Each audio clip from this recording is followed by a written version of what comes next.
He's got wheel spin down the straight at 230 kilometers an hour. Undrivable is the circuit.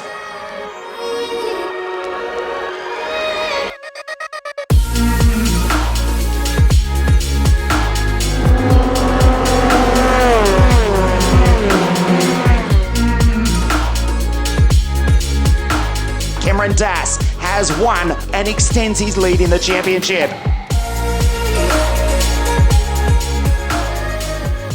Welcome back everyone to the 7th episode of my race recap series, where I go behind the scenes into each and every single one of my races. Now, as it stands after Red Bull Ring, I'm leading the championship by a single point. So there is literally no room for error at this point.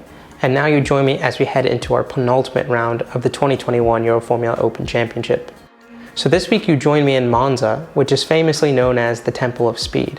The name of the game at Monza is Slipstream, and that goes for quali and races, which makes it different from other tracks. So strategy plays a huge role here, but more on that later.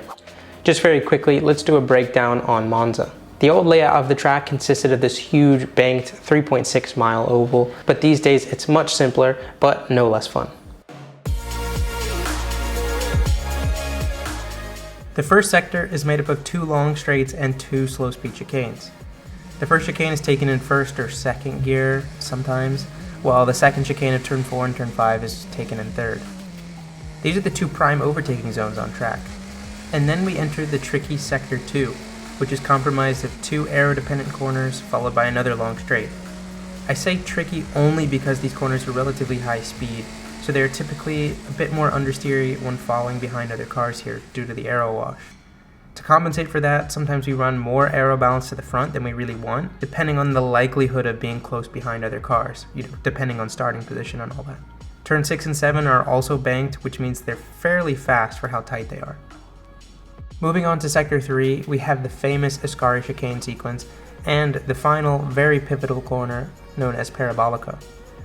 In the dry, only turn 8 is the real corner in Ascari, which is still an aero-dependent corner, being between 3rd and 4th gear. And then you have Parabolica, which is a very, very fast 5th gear corner, especially considering the downforce levels that we're on in Monza. This corner is incredibly fast and very high on tire consumption, but it's also so critical in the races because you have such a long straight afterwards, which gives a lot of overtaking opportunities in the slipstream. So you need to really have a good exit here. Let's talk about Quali. It's a little bit misleading, but Monza is one of the easiest tracks to race on. And by easy, I mean you have the ability to overtake because of all that slipstream. Now at the same time, you still want to have a good qualifying session, because if you qualify far enough back, you're really at the risk of being T-boned into turn 1 on the first lap by someone on cold tires who's misjudged their braking. So qualifying in a good position is still really, really important. I think I've taken a different slipstream approach every single time I've been to Monza in the past. But I think this year's was by far the most effective. Most drivers this year decided to pair up, so that meant they were giving each other a slipstream and then basically swapping positions every lap between sector 2 and sector 3. That guaranteed that the second car had some sort of tow. Now that might sound kind of simple, but I promise you in practicality it is anything but. So the amount of slipstream effect that you have is completely dependent on how close you are to the car ahead. So naturally you want to be as close to the car in front of you as possible. But if you're too close, then you might run into the car in front of you before your defined swap point. And also on top of that, you might have too much air wash in turns 6 and 7, which are very high speed aero-dependent corners. On top of that, you need to determine the pace of the other car you're doing the swapping with. For example, I partnered with my teammate Christian Mansell, and luckily for both of us, we were at a very similar pace and we were both consistent. So that means I could predetermine my gap to Christian before the start of every push lap with a high degree of certainty. Now that wasn't the case for some of the other pairs, where sometimes the pace would be different or the consistency level between the 2 guys were different. So that made determining the gaps between each other before their push laps like basically trying to hit a moving target. The final variable I'll mention about Quali is the unwanted third party. As I mentioned before, most drivers ended up pairing up this year, but that still meant that there were a few lone wolves that always wanted to get in on some slipstream action. After all, it can be worth anywhere from 4/10 to a second if you really time it correctly. And since Christian and I were the fastest consistently in practice, that meant we often had those lone drivers coming to join our tow swapping, which often really messed up our sequence. Luckily for us, The lone wolf that did try and join us in qualifying didn't mess us up too badly, and I was still good for the pole position time. And we did it by a surprising 3/10 advantage over anybody else. To put that in perspective, the entire field this year qualified within 1 second. So that 3/10 advantage definitely felt very, very sweet. So it's safe to say I was pretty happy with that. Okay, so with my first pole position of the season now under my belt, it's time for the real work at Monza to begin. Red lights. For the first time this weekend here at Monza, we race. Superstar from Foster on the outside of the green. Enzo rockets down the inside, tries to take the lead away from both the American and English driver. He's made contact with Christian Mansell on the outside. Turn 1 and 2 at Monza are always a bit of a gamble. You know you can make up or lose several positions here, but more than anything, you just hope and pray you can survive long enough to make it into turn 3. Pretty unfortunate for Louis here, a car behind him misjudged his brake point and T-boned him. Even more unlucky, Louis' car wasn't even that damaged, but he just barely rolled onto the sausage curb, which essentially beached him out of contention. I had no idea what had happened behind me, but all I knew was that I might just have enough of a gap to break the slipstream, something that's very difficult to do in Monza. After the race was restarted, I spent several laps leading uncontested while I was pushing my absolute hardest to break the slipstream. Eventually, Christian behind had just enough of a run to show his nose into turn 1, and then it was a full-on battle for the rest of the race. On this particular lap, I had a big lockup on the rear tires, but I just barely managed to unlock the tires and keep the car in a defensive position. Incredibly well to hold off Christian Mansell sideways under acceleration on the exit. The following lap, I keep up my strong defense into turn 1, but now there are a few more cars in the mix who have had a chance to catch up. Cameron Dass in the middle of the circuit, and that fight for the lead now becomes a four-car battle for position 1. Make that fight because Atzman is dragging himself to the back of the Turk, Cembol and Bashi. Cameron Dass driving as hard as he possibly can in the middle of the circuit into the second chicane, goes right down the left side of the track. Christian made a great overtake here. I had a feeling he was going to do this, but he left the move so incredibly late that I just decided to forfeit the move rather than to block him and risk both of us crashing. And that ended up being the right call because the following lap, I saw I had enough of a gap to third place to attempt to move on Christian without really needing to worry about pressure behind. Christian braked incredibly late here, which compromised his exit out of turn 2. So that meant I was in the perfect spot to take back the lead. Wheel spin from the Turk under acceleration, this 5-car fight. Cameron Dass up the inside. Will he take him? He'll be on the inside through Corfa Grande, but in the second chicane he'll be on the outside. This one lap ago right here was where Christian Mansell took the lead. Cameron's gone by. Back into P1, the American, back into position. I was challenged several more times for the lead during that last half of the race, but none of them were successful. So that meant, in the end, I ended up winning my 6th win of the season in what was a really, really fun defensive race. Good job, mate. Fucking good. You had the shittiest job of the weekend. My first place result, coupled with Louis' misfortune, meant that my championship lead was significantly extended to 27 points now, which is the largest it's been in a very, very long time. As you can probably tell, race 2 was very, very wet. It was so wet, in fact, that we started behind the safety car, and that was after a few laps after it was deemed safe to begin racing. Since this race starts using the reverse top 6 order of race 1, I am starting P6 right in the thick of the spray. Now, while scoring as many points as possible is of course the priority, I also had to consider that the fastest lap will determine my qualifying position for race 3. Visibility was pretty much non-existent. With that much water being pumped into the air, it's basically like driving around with a blindfold. Somehow though, everyone kept it clean for the first lap of racing. And then on the second lap, I got a great run on the car ahead out of the last corner. Louis Foster has that down in 14th place. So Stevenson 2 minutes 6, 7/10 ahead of Caminiars. Then you got another 1.4 seconds back to Bollock Bassi, and Christian Mansell in 5th place is about to lose it to Cameron Dass. We could barely see each other in all of the spray, but I just braked really, really late and took 5th position into turn 1. For the rest of the race, I tried doing the fastest lap I could while also trying to put pressure on Nazim ahead. The puddles were worsening like this one in turn 1, so it was becoming really tricky to keep the car on track. The final result was a modest P5 with the second fastest lap, so at least I would be in a great spot for what would be one crazy race 3.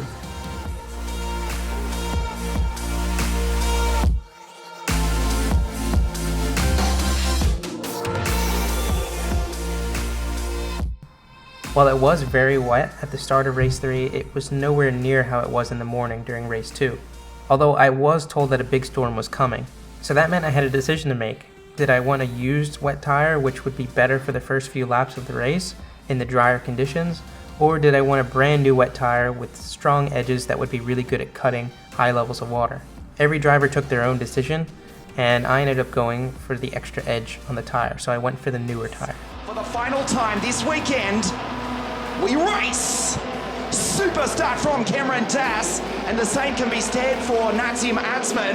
Mansell tries the outside as Enzo Trulli goes 4 wide. Mansell's in the grass. Enzo Trulli from pole position, skates under brakes. The Italian turns in. No, he doesn't. Goes straight ahead as the rain gets heavier here at Monza.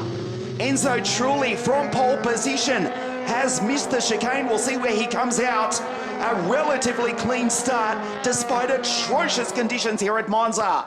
They come through Curva Grande for the first time. Now the rain is... You can see the blue car ahead blows the brake zone and comes out in P2. Then heading into turn 4, the black and orange car does the same thing and re-enters the track in the lead. These 2 mistakes made by the other drivers ended up being really important for the final result, but more on that later.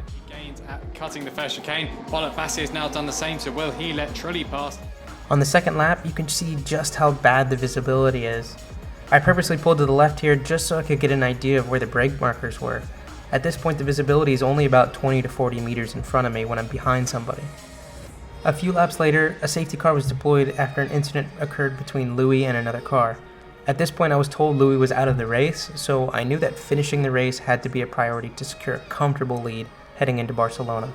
You can see behind the safety car here that the amount of standing water on track is increasing lap by lap. Even at these speeds, I'm feeling that the car is starting to hydroplane. At this point, I'm really just hoping for a red flag to come out before I'm taken out or I aquaplane into a wall. The race did end up being restarted, and I really wanted to get ahead of the car in front of me so that I wouldn't have as much spray limiting visibility. Now a river is forming in turn 9, which is making life really tough for all of us. Enzo ahead made a mistake crossing the river, which gave me the perfect run leading into the final corner. Chicane. We didn't see what happened there because the spray was in the way, and they're 3 wide almost. Coming in, Cameron Das tries the outside of Enzo Trulli round Parabolica. He takes second place. That's going to be an 18-point gain on Louis Foster, his main title rival at the moment. Cameron Das is now our provisional leader because Chembolic Bassi has been handed the 3-second time penalty for cutting turns 4 and 5. As the commentators have just mentioned, Chem ahead of me has been handed a 3-second penalty following his off-track overtake on lap 1. So I need to push as hard as I possibly can to stay within that 3 seconds to win this race. As the conditions were worsening, it was becoming harder and harder to keep all 4 wheels on the track. And as expected, another safety car was deployed. Honestly, at this point, I was sure that the race wasn't going to resume. The aquaplaning was getting dangerously uncontrollable in certain places on the track. But to my surprise, the race was resumed after the beach car was recovered. There's so much standing water on the track now that the engine is even struggling to pull in 6th gear with all that drag on the tires. The standing water is getting really bad now, and Chem is slowly pulling away. Finds grip in the middle of the circuit. Grip, that's a relative term here this afternoon. Accelerates. We'll check the gap this time with 8 minutes and 22 seconds left on the clock in race 3, the penultimate round of the 2021 Euro Formula Open Championship. He's got wheel spin down the straight at 230 kilometers an hour. Check out this onboard of wheel spin at over 110 miles per hour. The lap before this, I could drive over 140 miles per hour no problem, but the water level increased just enough to the point where the tires just couldn't cope anymore. Thankfully, the red flag came out just in time.